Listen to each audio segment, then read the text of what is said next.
जय Hind everyone, welcome to my channel aspiring cadets. Friends, आज की इस वीडियो के अंदर जो मेरा टॉपिक है वो है क्राइम अगेंस्ट विमेन। और ये टॉपिक एसएसबी के ग्रुप डिस्कशंस के अंदर बहुत ज़्यादा इंपॉर्टेंट है, क्योंकि इस टॉपिक के अंदर जो मैं डिस्कस करूँगा वो है दोस्तों कि क्या क्या लैकुनाज है हमारे जुडिशल सिस्टम के अंदर, पुलिस सिस्टम के अंदर और सोसाइटी के अंदर जो क्राइम अगेंस्ट विमेन को और ज़्यादा प्रोपेल कर देती हैं। और दोस्तों क्या क्या सॉल्यूशंस है जिससे क्राइम अगेंस्ट विमेन कंट्री के अंदर रिड्यूस हो सकता है। दोस्तों, जैसा कि हम जानते हैं कि crime against women is one of the most alarming and sensitive issues of the past and the present decade. आज से ही नहीं, पहले भी और आज भी हमारे कंट्री के अंदर crime against women is on rapid rise. तो दोस्तों, हम कैसे इस चीज़ को सॉल्व करें? अगर हम एनसीआरबी के डेटा को देखेंगे तो दोस्तों according to the NCRB data 2019 के अंदर 3.5 लाख केसेस जो थे क्राइम अगेंस्ट विमेन के रिपोर्ट किए गए थे। एंड दोस्तों it was 6% rise as compare to 2016। यही नहीं, अगर आपको ऑन एन एवरेज अगर देखोगे तो 1000 केसेज जो रजिस्टर्ड होते हैं हर दिन हमारे कंट्री के अंदर, उसमें से 93 विमेंस आउट ऑफ दोज, वो 1000 में से दोस्तों 93 womens are victim of rape every day. And out of which 1/3 जो है दोस्तों वो माइनर्स हैं। हमारी कंट्री के अंदर बहुत सारे प्रोविजंस हैं जिससे कि क्राइम अगेंस्ट विमेन को रोका जा सके। बहुत स्ट्रिंजेंट पनिशमेंट्स भी हैं, लेकिन उसके बावजूद भी अगर हम देखेंगे तो क्राइम अगेंस्ट विमेन हमारे कंट्री के अंदर रैपिडली इंक्रीज़ कर रहा है दोस्तों। अगला पॉइंट अगर आपको मैं बताऊं तो सबसे ज़्यादा क्राइम्स जो होते हैं दोस्तों उससे रिपोर्ट किए जाते हैं उत्तर प्रदेश के अंदर, crime against women, whereas MP registered the highest number of cases in the country. अगर क्राइम अगेंस्ट विमेन की बात की जाए तो उत्तर प्रदेश के अंदर सबसे ज़्यादा क्राइम अगेंस्ट विमेन रिपोर्ट किए जाते हैं। और एमपी में सारे क्राइम्स अगर देखे जाए तो सबसे ज़्यादा क्राइम्स एमपी के अंदर रजिस्टर होते हैं दोस्तों। बहुत सारे इश्यूज़ एंड चैलेंजेस हैं दोस्तों जिसके कारण से ये चीज़ें होती हैं। बहुत सारे लैकुनाज हैं हमारे सिस्टम के अंदर भी, हमारे सोसाइटी के अंदर भी, जो क्राइम अगेंस्ट विमेन को और ज़्यादा प्रोपेल करती हैं। दोस्तों, हम देखेंगे जैसे कि मैंने आपको बताया कि 3.5 लाख केसेज जो हमारे कंट्री के अंदर हैं वो एक साल के अंदर रिपोर्ट होते हैं। लेकिन मैं आपको अगर ग्राउंड रियलिटी बताऊं तो 3.5 लाख ही नहीं दोस्तों, कितने केसेस होते हैं जो अनरिपोर्टेड रह जाते हैं। बहुत सारे केसेस तो पुलिस स्टेशन तक जाते ही नहीं है, क्योंकि आपको मालूम चलेगा कि इन सारे केसेस में जो क्राइम अगेंस्ट केसेस होती है, हमारी सोसाइटी एक ऐसे फैब्रिक में बंधी होती है जो बहुत सारे सोसाइटल सेम्स और इन पैट्रियार्कल डोमिनेंस के कारण बहुत सारे केसेस नहीं जाते हैं। क्योंकि हमारे कंट्री का जो एक ये स्टिग्मा है कि अगर आपका केस अगर पुलिस स्टेशन में चला जाता है तो आप एक सोशल स्टिग्मा टाइप का लग जाएगा, और इसके कारण ही बहुत सारे केसेस अंडर रिपोर्टेड रह जाते हैं, अनरिपोर्टेड रह जाते हैं दोस्तों। दूसरा जो है सोसाइटल सेम, जैसे मैंने आपको बताया कि हम एक कंजर्वेटिव सोसाइटी के अंदर इंडिया के अंदर रहते हैं और यहाँ पर बहुत सी चीज़ें सोसाइटल सेम के अंदर आती हैं। यहाँ पर डाइवोर्स हो गया या मतलब इन सब की जो चीज़ें होती हैं, अगर किसी विमेन के खिलाफ कोई मतलब क्राइम हो गया है, वो अगर वो चीज़ सोसाइटी में पता चल जाती है तो उसे एक शेम माना जाता है। और कंट्री हमारी पैट्रियार्कल डोमिनेंस जो है दोस्तों वो बहुत डीप रूटेड है हमारे कंट्री के अंदर। इसके कारण बहुत सारे केसेस जो होते हैं वो तो जाते ही नहीं है।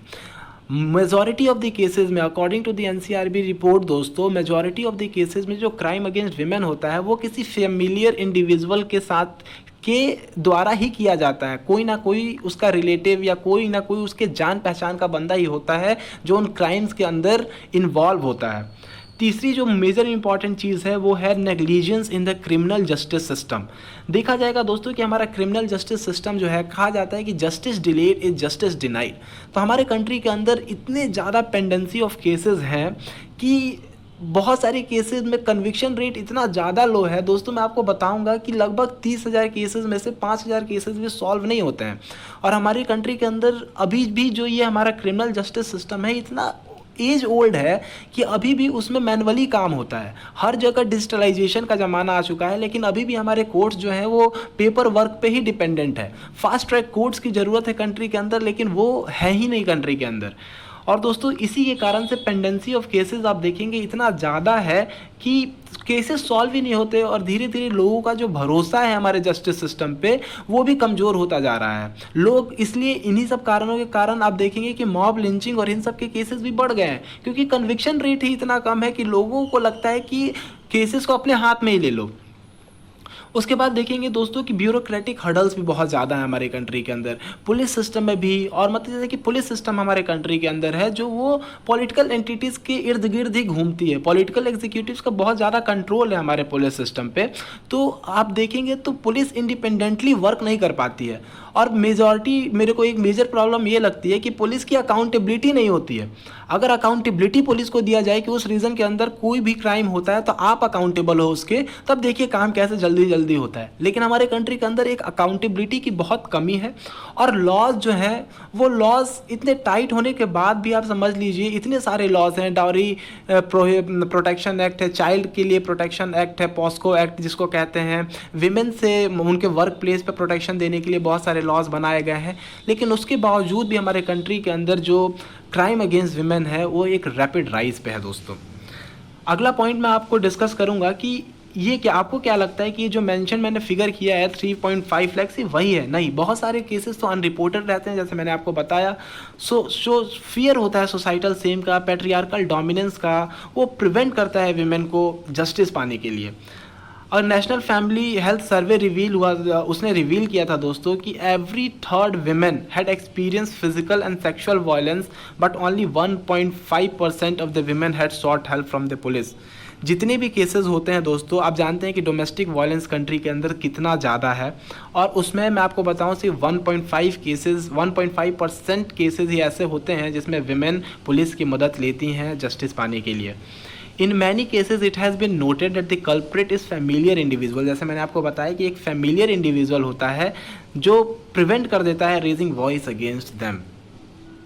दोस्तों अगला जो पॉइंट है वो है कि अकॉर्डिंग टू दी रिपोर्ट्स अगर देखेंगे तो पेंडेंसी की ऑफ केसेस की मैंने आप में बात की थी कि पेंडेंसी ऑफ केसेस कंट्री के अंदर बहुत ज़्यादा है। तो वो दोस्तों as high as 89.6% of the cases जो होते हैं क्राइम अगेंस्ट वीमेन के वो तो पेंडिंग ही रह जाते हैं। और इन 2017 में 1.17 लाख रेप केसेस पेंडिंग रह गए थे। And even the conviction rate जो मैंने आपको बताया कि दोस्तों सिर्फ 5,822 केसेस के अंदर ही जो अक्यूज था उसे कन्विक्ट किया गया था 28,750 केसेस में, वो रफली अराउंड 20% है। अगर मैं आपको और दोस्तों बताऊं तो आपको अगला पॉइंट ये है कि जो फेलियर है जस्टिस सिस्टम का, आप देखेंगे मैं आपको बताना चाहता हूँ कि सॉल्यूशन इनकी क्या क्या है। सिर्फ यही मतलब प्रॉब्लम्स तो बहुत सारे हैं कि जस्टिस सिस्टम में प्रॉब्लम है, जो जस्टिस सिस्टम ही जस्टिस डिलेड जस्टिस डिनाइड हो जाता है तो दोस्तों वो इम्प्यूनिटी दे देता है क्रिमिनल्स को कि भाई आओ क्राइम करो क्योंकि कुछ नहीं होने वाला है हमारा यहाँ पर। तो धीरे धीरे इन चीज़ों में रिफॉर्म लाने की ज़रूरत है, जस्टिस सिस्टम को रिफॉर्म करने की ज़रूरत है, पुलिस सिस्टम को रिफॉर्म करने की ज़रूरत है, और ये जो लैक्स बिहेवियर है हमारा ब्यूरोक्रेटिक हर्डल्स है इन सबको दूर करने की ज़रूरत है ताकि हम अपने जस्टिस सिस्टम को पुलिस सिस्टम को बहुत स्ट्रांग कर सकें और क्राइम अगेंस्ट विमेन को जड़ से उखाड़ के फेंक सकें। दोस्तों देखेंगे कि स्ट्राक इंक्रीज हो चुका है वायलेंस अगेंस्ट विमेन का इंडिया के अंदर। डाउरी के deaths, act of sexual harassment, torture, rapes, domestic violence बहुत ज़्यादा बढ़ चुके हैं कंट्री के अंदर।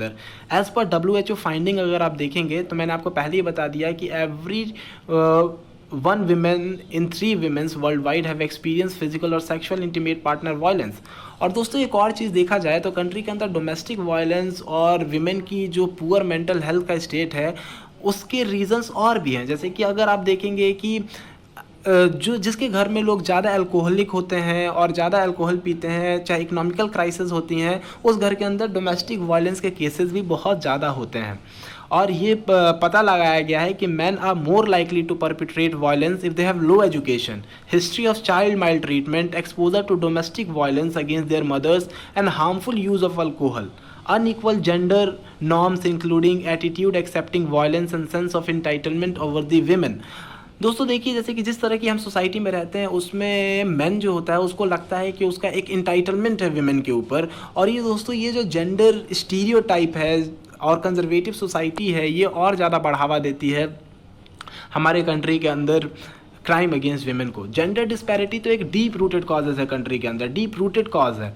डिस्क्रिमिनेटरी जेंडर नॉर्म्स हैं, जो जेंडर स्टीरियोटाइप्स हैं, जो वर्क डिटरमाइन कर दिया जाता है बचपन से ही कि ये गर्ल्स का जॉब है, ये बॉयज़ का जॉब है, ये बॉयज़ को और ज़्यादा, और मेल जो हमारी सोसाइटी है उसको और ज़्यादा मेल डोमिनेटिंग बनाती है। रेगुलर कंजम्पशन ऑफ जो अल्कोहल होता है दोस्तों वो डिटोरिएट कर देता है मेंटल और psychological condition of men which have strongly associated with the poor mental health of women. ठीक है दोस्तों, पैट्रियार्की भी एक अनदर रीज़न है, honour killing, socio cultural factors जो विमेन को डिसफेवर करते हैं, stereotype of gender roles have continued over ages, unmarried, separated और डाइवर्स वीमेन को तो दोस्तों कंट्री के अंदर एक स्टिग्मा माना जाता है, और जो कस्टम है डाउरी का वो भी स्टिल प्रिवेलेंट है। तो मैं आपको बताऊं कि इसके सॉल्यूशंस क्या क्या हैं। अगर पहली चीज़ जो है दोस्तों वो तो है कि जुडिशियल रिफॉर्म्स की बहुत ज़्यादा ज़रूरत है कंट्री के अंदर। जुडिशियल रिफॉर्म्स में आपको क्या बताऊं कि फास्ट ट्रैक कोर्ट्स की ज़रूरत है। हमारे कंट्री के अंदर बोला गया है कि हर एक चीज़ को डिजिटलाइज करने की ज़रूरत है, क्योंकि अभी भी पेपर वर्क पे काम होता है। अगर आप देखेंगे तो हमारे कंट्री के अंदर जो नंबर ऑफ़ जजेस हैं इतने ज़्यादा कम है कि उन पर ओवर बर्डन हो चुका है केसेस। लाख बोला गया है दोस्तों रिपोर्ट के अंदर कि 10 मिलियन केसेस तो पेंडिंग है, और हमारे कंट्री के अंदर कम से कम एटलीस्ट 3000 मोर जजेस की रिक्वायरमेंट है दोस्तों, ताकि मतलब ये केसेस और जल्दी से जल्दी सॉल्व हो सके। और आपको और ज़्यादा चीज़ें बताऊं तो मैं आपको बताऊं कि जो लोग डिपार्टमेंट जैसे कि मिलिट्री के अंदर डिपार्टमेंट्स होते हैं, इनके अंदर भी डिपार्टमेंटाइजेशन होना चाहिए, डिपार्टमेंट्स बटे होने चाहिए कि ये जो जज होंगे ये क्राइम अगेंस्ट विमेन को डील करेंगे, ये सिविल केसेस को करेंगे, ये क्रिमिनल केसेस को करेंगे, ताकि मतलब जो डिसीजन आ सके थोड़ा जल्दी आ सके और कन्विक्शन रेट और ज़्यादा इन्हांस हो सके। पुलिस रिफॉर्म्स की ज़रूरत है दोस्तों। हम देखेंगे कि अगर यूएन का जो डेटा है उसके अकॉर्डिंग एक कंट्री के अंदर 1 लाख पॉपुलेशन पे मिनिमम 222 पुलिस पर्सनल होने चाहिए, लेकिन हमारे कंट्री के अंदर 192 पुलिस पर्सनल्स ही हैं। और दोस्तों और भी बात मैं आपको बताऊं तो बहुत सारी स्टेट्स जो यूपी, बिहार, वेस्ट बंगाल जैसे स्टेट्स हैं दोस्तों, इसमें तो 150 पुलिस पर्सनल्स भी नहीं हैं। तो जो ये पुलिस पर्सनल्स की शॉर्टेज है हमारे कंट्री के अंदर, ये भी क्राइम अगेंस्ट विमेन को बढ़ावा देती हैं, क्योंकि ओवर बर्डन हो जाता है पुलिस सिस्टम। अगर आप एक पुलिस वाले, मैंने एक रिपोर्ट पढ़ी पुलिस सिस्टम पे, तो दोस्तों उसमें पता चला मुझे कि एक पुलिस पर्सनल को कितना ज़्यादा ओवर वर्क करना पड़ता है। जब वो ओवर बर्डन हो जाएंगे वर्क से तो उनकी साइकोलॉजिकल स्टेट भी सही से काम नहीं करेगी, और वो उतने इफेक्टिवली और इतने एफिशिएंट होकर काम नहीं करेंगे दोस्तों। तो ये जो चीज़ें हैं दोनों, जुडिशियल सिस्टम को और ज़्यादा एफिशिएंट बनाना और पुलिस सिस्टम को और ज़्यादा एफिशिएंट बनाना, ये बहुत ज़्यादा ज़रूरी है। और ये तभी हो सकता है जब हमारे जितनी भी वेकेंट सीट्स हैं उनको हम भरें और इनमें डिजिटलाइजेशन इन सब के प्रोविजन से और ज़्यादा साउंड करें। पुलिस सिस्टम में हम देखते हैं कि बहुत ज़्यादा ऑब्सोलीट वेपनरीज हैं, वेपन्स इतने पुराने हैं कि जो काम ही नहीं करते। और दोस्तों आज के चोर लुचंगों से बचने के लिए दोस्तों आपको चाहिए कि आप स्मार्ट पुलिस हो, आप में स्मार्ट पुलिसिंग हो, सीसीटीवी कैमरा जगह जगह पे लगे हों, इंफ्रास्ट्रक्चर एकदम अच्छे से डेवलप हो, ताकि हम इन सबको तुरंत ट्रैक कर सके, तुरंत पकड़ सके। और हम चोरों से ज़्यादा एडवांस पुलिस चाहिए हमें आज के चोरों को पकड़ने के लिए। कैपेसिटी बिल्डिंग प्रोग्राम्स की बहुत ज़रूरत है। गवर्नमेंट को नीड है कि भाई वो सेफ पब्लिक ट्रांसपोर्ट प्रोवाइड करें, सिटी में स्ट्रीट लाइटिंग वगैरह इन सब की फैसिलिटीज़ दें, सीसीटीवी कैमरास लगाएं जगह जगह पे, मैपिंग करें अनसेफ एरियाज़ की, और प्रोविज़न करें एकदम पुलिस पेट्रोलिंग एरियाज़ में बहुत ज़्यादा इंक्रीज़ हो जाए। और दोस्तों और देखा जाए fast track courts, quick sentencing जो नीड ऑफ आवर है वो भी ज़रूरी है। हमने देखा कि डेथ पेनल्टी के प्रोविजंस तो इतने ज़्यादा हैं, तब भी कंट्री के अंदर क्राइम्स जो रुक नहीं रही हैं। तो दोस्तों इसका रीज़न क्या हो सकता है? हमें दोस्तों अपने जुडिशियल सिस्टम को और ज़्यादा स्ट्रांग करना होगा, क्योंकि सिर्फ इनकाउंटर्स करना और डेथ पेनल्टी देना ही रीज़न नहीं हो सकता, क्योंकि ये देने के बाद भी हम देख रहे हैं कि क्राइम रुके नहीं है। तो हमें दोस्तों कहते हैं ना, prevention is better than cure, तो हमें प्रिवेंटिव मेजर्स पे ज़्यादा फोकस करना चाहिए। और प्रिवेंटिव मेजर्स ही हैं जो क्राइम अगेंस्ट विमेन को रोक सकते हैं, क्योंकि दोस्तों प्रिवेंट करना ही तो ज़रूरी है। क्राइम हो जाने के बाद तो वो बेचारी एक विक्टिम हो जाती हैं, और जो विमेंस हैं वो एज अ विक्टिम सर्वाइव करना एक कंट्री के अंदर कितना मुश्किल है वो दोस्तों आप समझ सकते हैं एक सर्वाइवर के लिए। तो इसलिए प्रिवेंटिव मेजर्स बहुत ज़्यादा ज़रूरी हैं हमारे कंट्री के अंदर। और दोस्तों अगर मैं आपको बताऊं तो ये सारे रीज़न्स हैं जिससे कि आप उनको प्रिवेंट कर सकते हैं। अवेयरनेस एंड सेंसिटाइजेशन की भी बहुत ज़्यादा ज़रूरत है कंट्री के अंदर, कि सेंसिटाइज़ करो। जेंडर सेंसिटाइजेशन जो हमारे स्कूलों के अंदर एकदम उन्हें पढ़ाना चाहिए, स्कूल करिकुलम में ऐड होना चाहिए कि विमेंस को ऑटोनॉमी है, विमेंस की रिस्पेक्ट करनी चाहिए। जब तक ये स्कूल कॉलेजेस में बेसिक ग्राउंड लेवल से स्टार्ट नहीं होगा तब तक हम सोसाइटल चेंजेस की बात नहीं कर सकते हैं, क्योंकि ये जो क्राइम अगेंस्ट विमेन है दोस्तों, कहीं ना कहीं ये डीप रूटेड पैट्रियार्कियल सोसाइटी से रिलेटेड है। अगर हमें इसे जड़ से निकालना है, इसको रूट से निकालना है दोस्तों, इसका रूट साफ़ करना है, तो हमें एजुकेशन पे और अवेयरनेस पे बहुत ज़्यादा फोकस करने की ज़रूरत है। और ये भी ज़रूरत है कि जो पुलिस सिस्टम का जो बिहेवियर है और जो विमेन पुलिस की स्ट्रेंथ है वो भी बहुत ज़्यादा इंक्रीज़ करनी पड़ेगी, ताकि ज़्यादा से ज़्यादा विमेन अगर उस फील्ड में रहेंगी तो जस्टिस ईजिली मिल पाएगा और वो ज़्यादा फ्रीली होके जो अंडर रिपोर्टिंग के केसेस हैं वो ख़त्म होंगे और लोग ज़्यादा रीच करेंगे पुलिस को जस्टिस पाने के लिए। तो मुझे लगता है दोस्तों ये ग्रुप डिस्कशन के लिए काफ़ी इफेक्टिव रहा होगा।